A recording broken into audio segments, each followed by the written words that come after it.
پوه شوئ دا چوکۍ چې تقسیمېدې دا دومره مجاهدین چې اوس دي که نه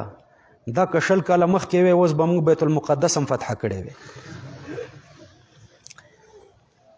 په ایایا فرهبون کې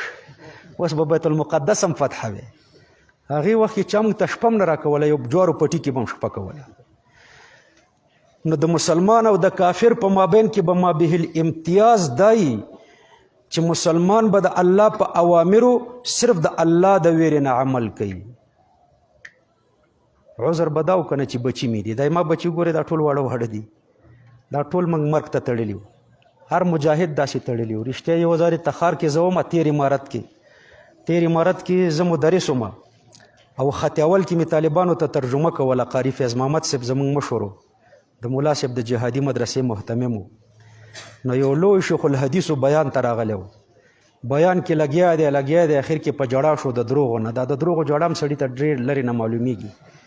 اخر کې وای زما واړه بچي دي که دا نه وی که نه زه به هم در سره دلته خط کې پروت وی به ډېره بده په دې طالبانو ولګېده چې دا موږ بچي لکه چې اوبو راوړي دي نو ایایا فرهبون د مسلمان او د کافر په مابین کې ما او د قاري صاحب دغه وخت ما انډیوالان یو دی هم راسره هغې وخت کې خط کې و هغه خواجه غار کې اوسېدو نو د مسلمان او د کافر په مابین کې ما به الامتیاز بدای چې د مسلمان به د الله په اوامرو د دې قاري صاحب یو قصه درته وکړم د یو ورځ راته راغلو هغې وخت کې موږ دومره پیلې وې غټې دې کې م چیس کلو نو هغه پلمیټ به یې ورته ویلې کلک هغه به کوتۍ کې پراته و د غوړیو کوتۍ کې نو دې ورځ ما ته راغلو وایي زه خو د پاکستان یم او تریخ چای نه شم څکلی خوږ چای څکم او زه دا یو پلمیټ خولې ته اچوم دا دویم راته حلال دی که حرام دی ما خلکو بیړې غر کې کړي د مسلمان ته اوس ګوره چې دا دویم به ما ته حلالي که به حرامي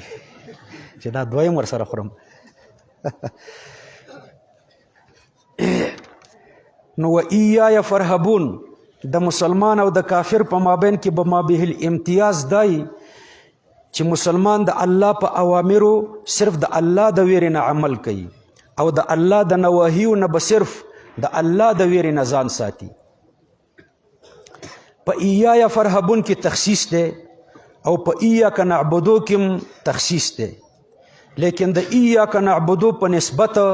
د ایایا فرهبون تخصیص قوي دی ځکه چې په ایاک نعبدو کې صرف تقدیم د مفعول دی لہذا هغه یوه جمله ده ایاک نعبدو خاص تا ته عبادت کو هغه یوه جمله ده صرف تقدیم د مفعول پکې راغلی او په ایایا فرهبون کې تقدیم د مفعول او تکرار د مفعول دا 2 جملې دي په ایایا فرهبون کې څه دي تقدیم د مفعول او تکرار د مفعول وجه دا ده چې دا وروسته فرهبون نه دی